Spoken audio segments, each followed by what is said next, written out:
Hello, my name is Stan. Let me tell you a story. Just about 20 years ago, after a very successful career as a broadcaster, international broadcaster, BBC, Radio Netherlands, Trans World Radio, teacher, consultant all around the world. It was a dreary day in Minnesota, cold, dark.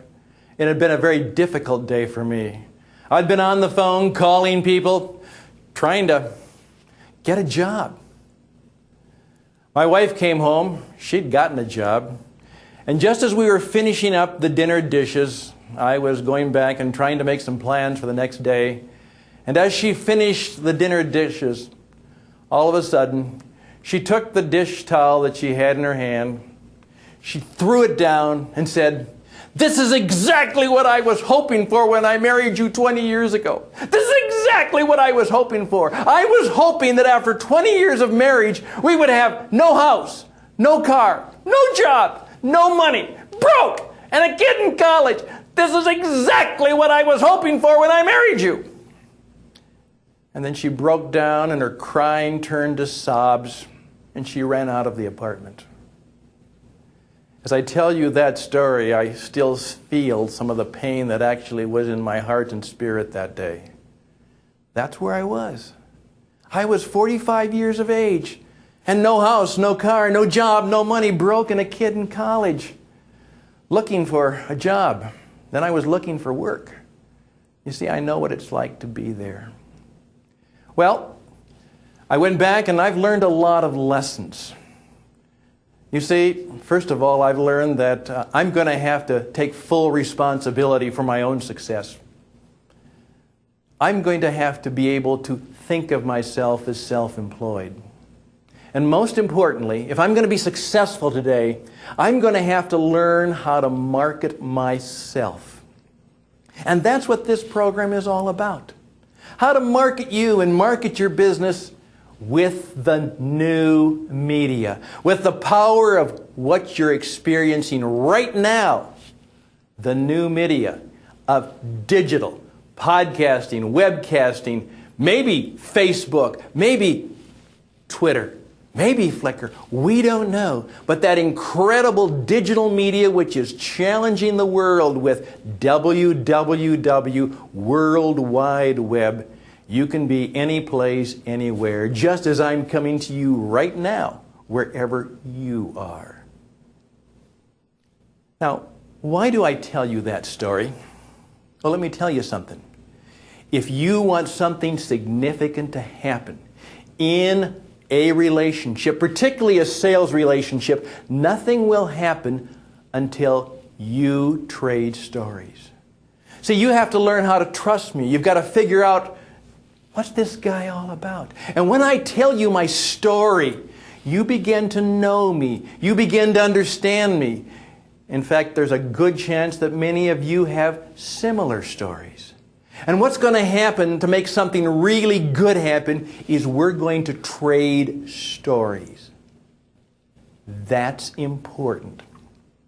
So in this program called You're On, the New Media and Marketing You, lesson number 1 is nothing happens until you exchange or trade stories. You got that? Keep that in mind. Nothing happens until stories are told. Okay. Number 2. And I'm going to call these the big 3 of performance marketing. You see, all of marketing is theater now. All of marketing is a show. All of marketing is a stage. And we're going to talk about how we're going to market you. Now, I'm going to tell you a secret that can change your world. And that is right here. I want you to understand that everybody you meet, every prospect, everybody you come in contact with is wearing a secret sign. That's right. You may not see it. It's invisible, but it's a secret sign. And if you want to be successful in sales and marketing, you need to know that you need to read and pay attention to the sign. And so, I'm going to tell you, I'm going to show you what is on that secret sign. There it is. That's right. Please tell me I'm important. Please tell me I'm important. Talk about me. Now, are you beginning to see that some of the things that we have been taught about sales and marketing and the way many people are using the new media is wrong? And of course, the best way for me to illustrate that is to tell you a story. Now, thank goodness my dear wife Karen and I survived that difficult time almost 20 years ago. We've done very well. Hopefully, we'll live happily ever after. But let's go back some 40 years ago when I first met her. When I first started to date this cute young blonde from Cambridge, Minnesota, full Swedish, I met her. I've been introduced to her. Now let's go back to that day and let me show you how the way most of you have been taught to sell and how most of us should start a relationship, start a date. Let's assume that I pick Karen up at the dormitory at the University of Minnesota and I take her to a little Italian restaurant. It's one of our favorite places. We sit down and I look at her and say, Karen, I'd like to spend the next 20 to 30 minutes talking about me. That's right. Let's talk about me and what I do and where I work and, help you to understand what I'm all about. Now, those of you who are in sales and marketing, that's exactly what you do. Remember that sales pitch? I'd like to get together and tell you a little bit about my story, tell you a little bit about what I do, show you and demonstrate. In effect, you're saying, I'm going to talk about me and my company and my product and my service. Well, I can imagine that my date wouldn't have gone too well if I had done that, would it? Okay, let's assume that I had survived that catastrophe. And let's assume now that I have taken her back to the dormitory and I'm walking her up to the dormitory and take her up there and I say, Karen, this has been a lovely evening. I've really enjoyed my time. Karen, you know that I do like girls. Perhaps there's some other girls in the dormitory that you can suggest that I call on. I'm asking for what? That's right, I'm asking for a referral. And many of you are laughing out loud. You're saying, how could you be so dumb? Well, let me tell you, most of you are selling and marketing just as stupidly as I would have performed on that date. And that's why your results aren't very good. Karen, me, the CEO of every company, everybody you meet is wearing this sign. Please tell me I'm important. Please talk about me. Please make sure you understand me. The great Earl Nightingale said, and I remember that I was on a treadmill trying to overcome some of my pain and keep my weight down, and I was listening to that first audio of programs.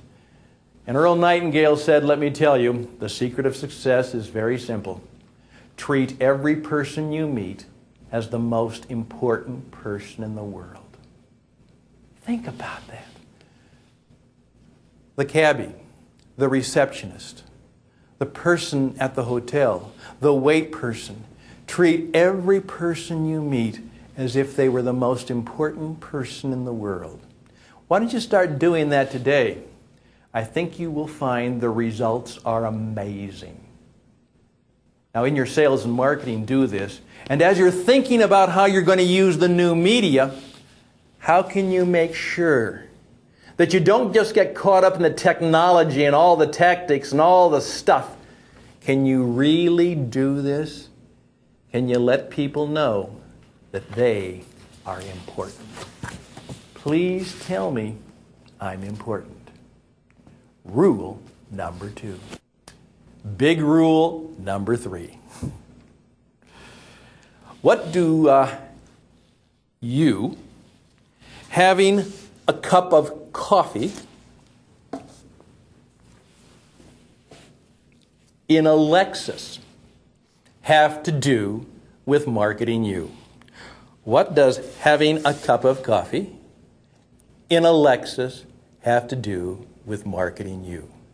Unless you understand that, you are not ready to market and sell in the 21st century. Let me tell you how that works. Well, as I said, my wife and I, we did survive that.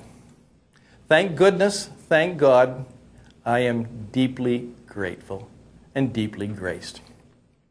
And I also learned that one of the things I wanted to be is what you want to be, because people are going to market you.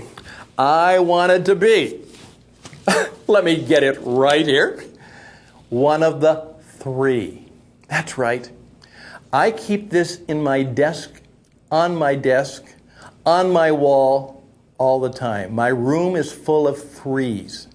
You see, what I've discovered is that only 3% of the population, that's right, only 3% of the population have the purpose, the power, the poise, the goal setting, and the direction to truly know what they want out of life and to get what they want. And so part of what you need to do is to become so focused, so full of goals, ambition, seeking ways to serve others, that you are truly one of the 3% who know who they are, where they're going, what they do, and how they can serve others. Be one of the three. Well, one day I was writing down my goals, and one of the goals I wrote, because let me tell you, I had a crummy old car. That kind of car, I've been there. You park it 3 blocks away so that the client or customer won't see it. And so I wrote down one day, I'd like to have a fine motor car. I'd like to have a Lexus. Well, you know what? If you know what you want, you just might get it.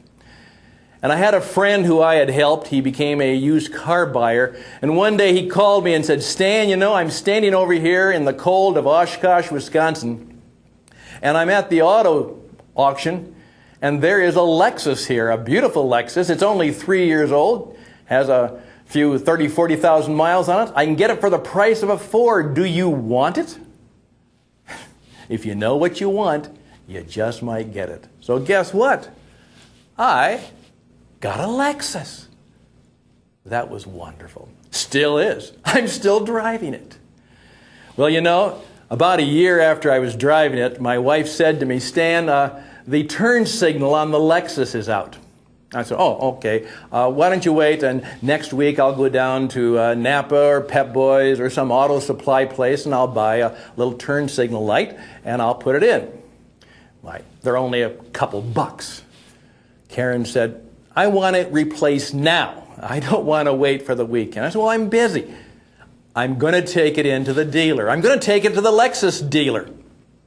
I said, oh, okay. Well, you know what happened when she went to the Lexus dealer? She was met by a very nice young man, well-dressed. Image is important. In fact, it's the first thing. He looked in, had read the service record that he had seen from the license plate pull-up, saw this woman and said, welcome to the Lexus experience, Mrs. Husted. Wow. Remember the sign? He called her by name. Remember the old Cheers bar? They know your name and they're really glad you came. She explained what she wanted. And he said, we can handle that in no time at all, Mrs. Husted. By the way, would you like a cup of Starbucks coffee? Chocolate chip cookie? A copy of the USA Today or the Wall Street Journal? Oh, she says, that would be nice. And she walks away, and then perfectly as if it were choreographed, because it was, he goes to her and says, Mrs. Husted, would you like me to wash the car just for you? And of course my wife says, that would be nice. Well, 20 minutes later, the light is taken care of. That little light bulb at Napa or Pep Boys or whatever, $2 or $3. My wife got a bill for $87.50. She loved it. Now you may think she was ripped off, but she loved it. You see, Lexus and Starbucks have discovered it's not about the product you sell, it's not about the service you provide, it's the experience that people have. My good friend Joe Pine and his partner Jim Gilmore have written a book published by Harvard Business School. It's now into 10 years of publication called The Experience Economy, Work is Theater, and Every Business a Stage. And that's true. It is show business. And the people, Starbucks discovered you can take a $2 a pound commodity and you turn it into a $4 a cup experience. The people of Lexus are not selling an automobile. They are selling an experience. There you go. So rule number 3 in good marketing is you have to create a great experience. Now, Stan, you're saying, what does this have to do with the new media? Well, before you use the new media, that technology, understand those 3 things. First of all, you have to tell stories. Number 2, people are wearing the secret sign. Read it, pay attention to it. And number 3, you have to understand that to market you, you have to create a Lexus Starbucks experience. That's the big 3. Now, there are 7 principles that follow, and we'll talk about that next.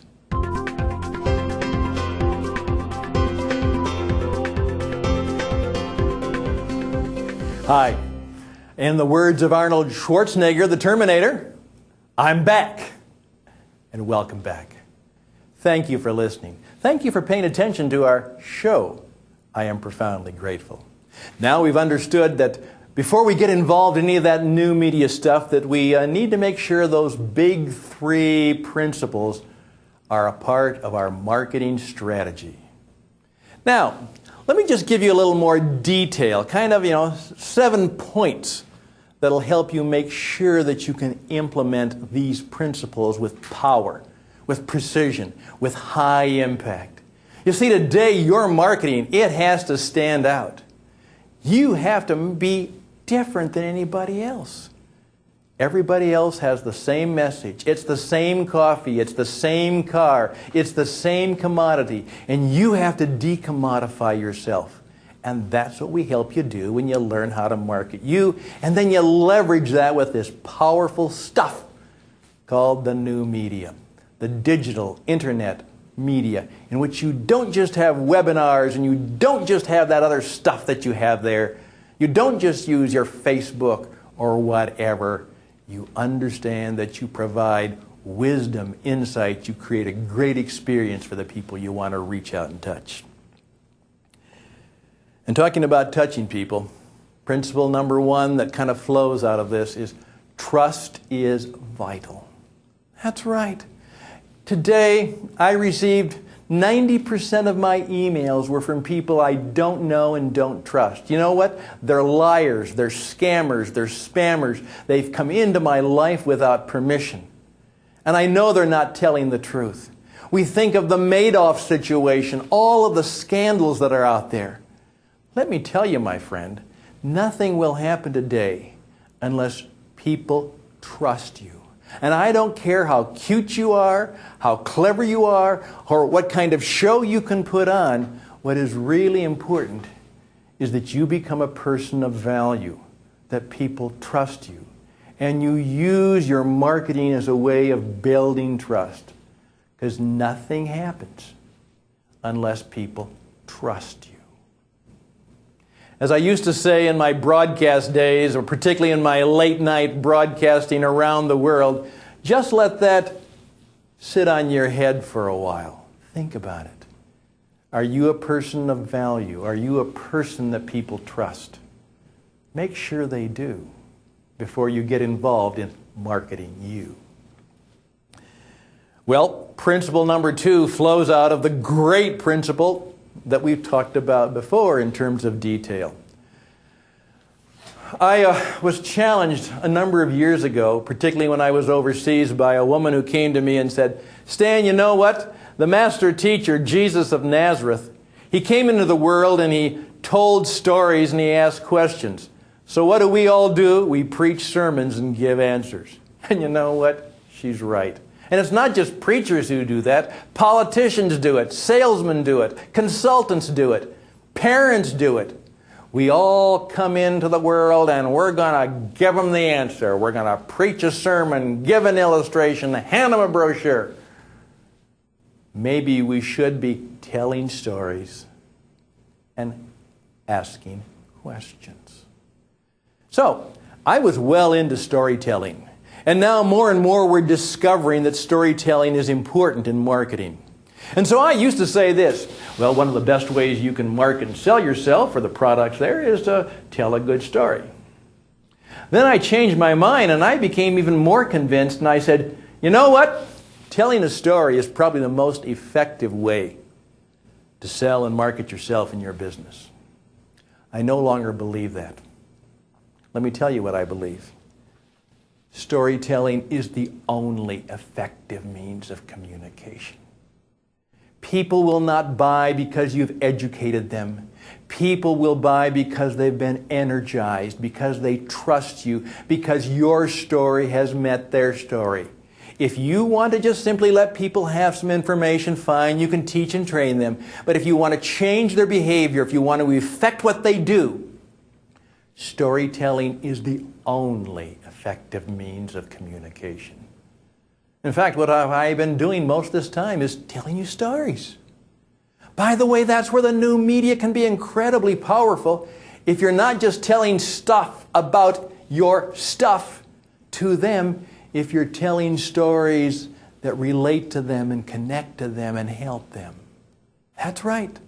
Storytelling is the only effective means of communication. And think about this.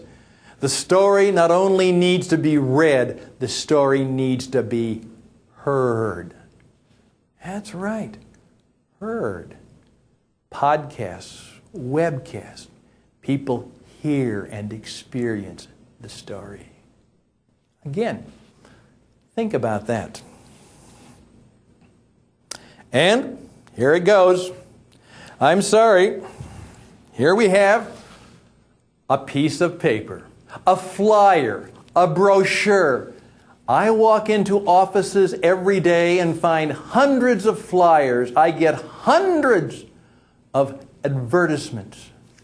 I oftentimes tell the story that right after this program, a gentleman came up to me and he said, "Stan, oh my gosh, I wish I had heard this program a year ago. Do you know, Stan, that last year to market my business, I spent over $40,000 for a quarter-page ad in a business regional news magazine." $40,000. And I said, "Well, how did it work?" He said, "Stan, I didn't get one phone call. Not one phone call. Not one client. Not one new customer." And as I said, dead tree marketing is dead. That's right. This is the experience economy. Don't make a mistake in believing that handing people a dead tree, a pretty dead tree, a glossy dead tree, a four-color dead tree, it's still a dead tree. And you know what? Increasingly, print and dead trees are dying because the new and powerful electronic performance media are taking over. And that's vital for you to know. Dead tree marketing is dead.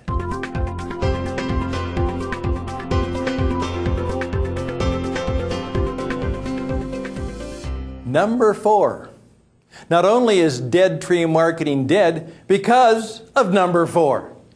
Don't describe what you do, demonstrate how good you are.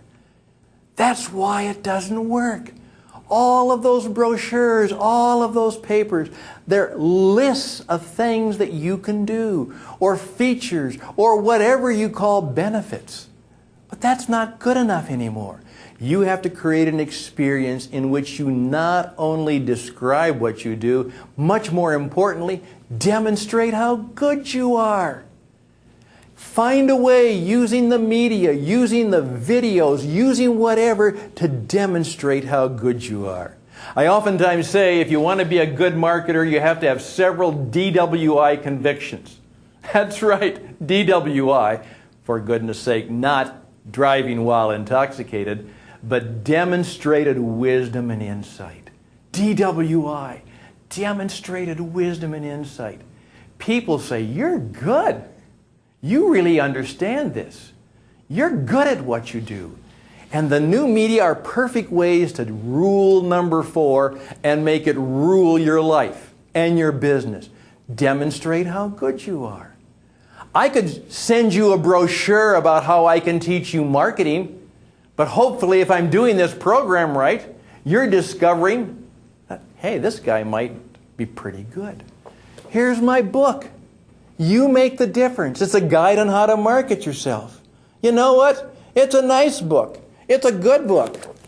It's a dead tree. You can't get me into a book. You can't take me and my energy and my personality and my hopes and dreams and convictions and get it into a book or a brochure or a flyer. You have to demonstrate how good you are. How might you do that? Think about that. Next, make them smile. You know what? We need more fun in our world. I oftentimes said to one client in the midst of these difficult financial times, why don't you just play some 1950s rock and roll music in your office? You know why? Because it makes people smile. It was fun music. We need to make people smile. Now I'm going to challenge you. Next time you see a commercial or an advertisement that you really like, quickly notice your face. You're smiling. That's right. Unless marketing makes you smile, makes you kind of have a little twitter of a recognition, a little connection to you, kind of delight to you, it doesn't work. Now some people say scare them. You know, that'll work in maybe the short term. But if you truly want to connect with people, they have to find you a source of fun and amusement.